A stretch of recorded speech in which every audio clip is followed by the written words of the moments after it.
How to have fun anytime, anywhere. Step 1. Go to ChumbaCasino.com. ChumbaCasino.com. Got it. Step 2. Collect your welcome bonus. Come to Papa welcome bonus. Step 3. Play hundreds of casino-style games for free. That's a lot of games. All for free? Step 4. Unleash your excitement. Woohoo! Chumba Casino has been delivering thrills for over a decade. So claim your free welcome bonus now and live the Chumba life. Visit ChumbaCasino.com. No purchase necessary. VGW Group. Void where prohibited by law. 21 plus. Terms and conditions apply.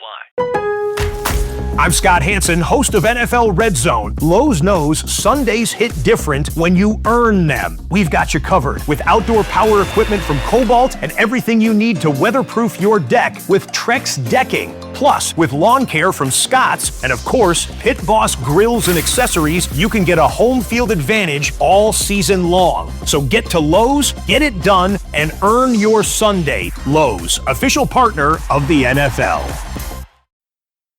What's up? Welcome into your daily Buckeye Blitz for a Tuesday, April 23rd, 2025. Blowing through this bye week on the way to Seattle to face these Huskies. How's everybody doing out there? Getting ready, getting geared up. Got a nice little stretch of football coming up. Got 3 out of the next 4 are road games for the Buckeyes, so we'll be talking about it here. Let me know what you think about these matchups I've been doing. So like this week, yesterday we did the Washington offense versus the Buckeye defense. Today we're doing Washington defense versus the Buckeye offense. So let me know what you guys think. If you enjoy these shows, if so, we'll just keep these as part of our normal schedule. But we can always go back to doing the grades by position group if you like those episodes better. But let me know. Leave a comment or send me an email, joe@thebuckeyecast.com. All right, let's get into it here. What do we got here? Okay, so the Buckeyes open up Big Ten play on the road here, going to Seattle. Today we're talking Buckeye offense. How does it match up against Washington's defense? So you got Julian Sayin's first start on the road. That's key. That's important in a loud environment, one of the loudest in the country for only 70,000 fans. Then you got the dynamic duo of Jeremiah Smith and Carnell Tate. Then you got Bo Jackson emerging as could he be RB1? Could he be the starter at running back? So this Washington defense overall, they have a solid front, but they have some secondary issues, still unproven against good talent. They just beat up on Washington State last week. I wouldn't call that good talent at all. So, overview for this defense, new DC Ryan Walters. Remember him? He was with Burt at Illinois, and he was Purdue's most recent dumpster fire coach. But he's known as a DC. He's a good DC, known for top-tier pass efficiency defenses. Washington has rotated 11 to 12 defensive linemen on their D-line in their early games. So deep rotation, but still a D-line by committee feel, you know. Their run defense stats, they're allowing only 62.7 yards per game. That's top 10 in the country.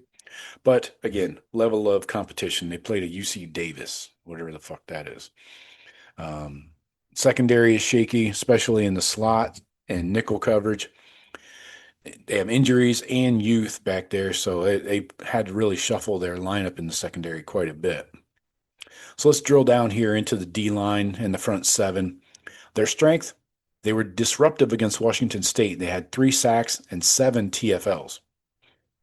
Some of the names you're going to hear, Zach Durfee at D-end. He's finally flashing as a pass rusher. Some of his pressures have led to INTs. Then you got some dude named Yui Yongalele. He's an interior D lineman, adds size, but hasn't faced an Ohio State O-line or that level yet. So the concerns, the interior versus a power run game. Coleman and Colorado State gashed them in the opener, but UC Davis and Wazoo didn't really test them much up the middle. So looking at the Washington linebackers, Donovan Bryant leads the team in tackles with 17. Tariq Aluda, he was injured versus Wazoo as a high ankle and knee injury, so status is questionable. Losing him would be a huge blow for the defense. And then looking at the secondary here, you got Alex McLaughlin, former safety, former walk-on. He had two picks against Wazoo. One of them was a pick six, so he takes advantage of the opportunities. He's not an elite athlete, but always around the ball. Leroy Bryant, he's the slot corner, repeatedly burned, was benched mid-game last week. So think about mismatches with him going against Inniss. This could be a big-time breakout game for Brandon Inniss in the slot. Then the other corners, you got Ephesians Prysock, crazy name, but cool. And then Takario Davis, both they're 6'4" outside corners, long, physical. They bring the length, and they're physical. They can contest those jump balls, but not elite speed. For being tall, they're not burners. So the depth is shaky in that secondary too. Freshman Dylan Robinson and Rashawn Clark, they got some snaps after Bryant was pulled last week. So this could be a rotation there at the slot corner, which spells trouble for the Huskies, but sounds awesome to me. So looking at some matchups from the Buckeye point of view, Julian Sayin, first row start in Husky Stadium, one of the loudest environments in college football. He needs to be composed, which he has been through 3 weeks, but at home.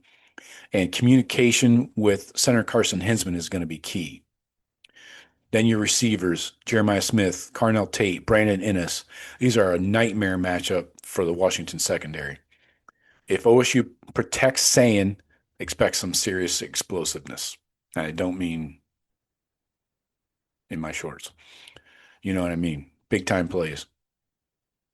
Tight ends, Will Kazmarek, Max Clare. I'm going to sneeze. Held it in just for you. You're welcome. So expect some 12 and 13 personnel to help balance this run pass equation. And this is going to be key in the red zone. 12 and 13 personnel. You're going to see the jumbo packages come in, and we're going to try and hammer them. Running backs, Bo Jackson, James Peoples, CJ Donaldson. Washington's allowing just 2.4 yards per carry. So this is going to be a test. The running game struggled against Texas, if you remember, week 1. So, and again, we need the running game because it helps take pressure off of Julian Sayin. So we need to establish that. Now, keys to the game: establish the run early. If the Buckeyes run for 5 to 6 yards per carry early, Washington's going to be forced to drop safeties down into the box, bring guys closer to the line of scrimmage, and that opens up deep shots, right, to Jeremiah and everybody else. Attack the nickel, the slot safety, test Leroy Bryant or whoever is replacing him at that moment. So if you can get Jeremiah Smith in the mismatch in that slot, line him up in there a couple times, that's a huge mismatch. I think Brandon Inniss could go off against this secondary, along with Tate and Smith. Protecting Julian Sayin, you got to protect him. This Washington D-line rotates a lot, but hasn't faced an offensive line like Ohio State. So if Sayin has time, their secondary will get exposed. Also got to handle the crowd on offense. Husky Stadium's noise could lead to some false starts, delay of games, miscommunication, all the shit that you see every week. So can't have that. This is a veteran O-line, so they need to be on their P's and Q's, get their shit straight. And then Julian Sayin needs to be loud and communicate. They're probably going to have to go to a silent count. That's fine. Everybody has to be on the same page, though. And finish drives. Again, the red zone shit against Ohio University was not pretty at all. So we need to execute in the red zone. Field goals aren't going to cut it. And we need to fix these issues. So to wrap it up, Washington defense, it's opportunistic, but not a dominant defense by far. This is not a Penn State or the Cheaters or even a Texas defense. So If the Buckeyes avoid turnovers, finish in the red zone, this is a favorable matchup for Brian Hartline's offensive unit. So I think the Buckeyes should get up over 35 points, maybe up to 42 if they just execute, So that's my take. I think this is, I know Ryan Walters might have a good pass defense at other places, but I don't think he has one here yet. And their D-line, they may rotate a lot, but if you're rotating shit with shit, you still got shit, right? So anyways, let me know what you guys think. Drop your score predictions, all that shit. And hopefully you go back and check out the Sunday Night Live show. Programming note, we're moving the Sunday night show to Mondays from now on. Same time, 8 p.m. Eastern, just Monday nights. Mondays, going forward, forever. Infinity. So let me know what you guys think. Hit me up anytime. We'll talk to you later. Go Bucks.